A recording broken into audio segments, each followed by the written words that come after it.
Quando nós estamos sem entender o que Deus está nos falando, nós estamos exatamente como os judeus. Não estamos na fé verdadeira, nós estamos na fé religiosa. A fé religiosa é uma fé mental, é só na lógica, no raciocínio.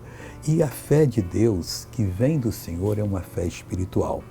João capítulo 8, versículo 43, Jesus disse assim: por que não entendeis a minha linguagem? E eles ficaram parados.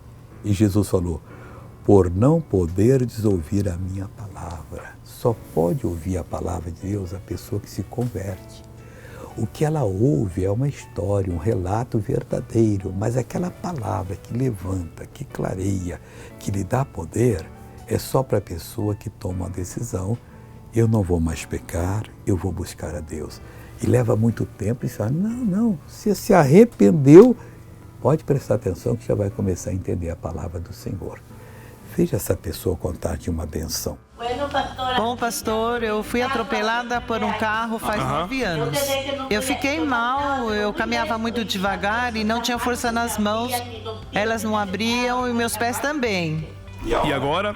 Agora já estou bem, glória a Por Deus. favor, venha até o corredor, irmã, por favor. Eu caminhava bem devagar. Devagar? Sim. Assim.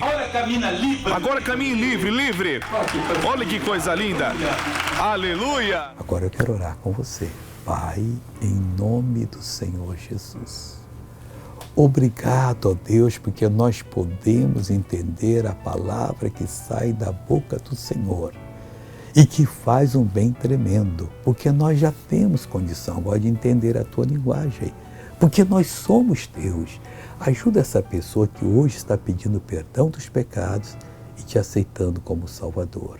Em nome de Jesus, ela está abençoada.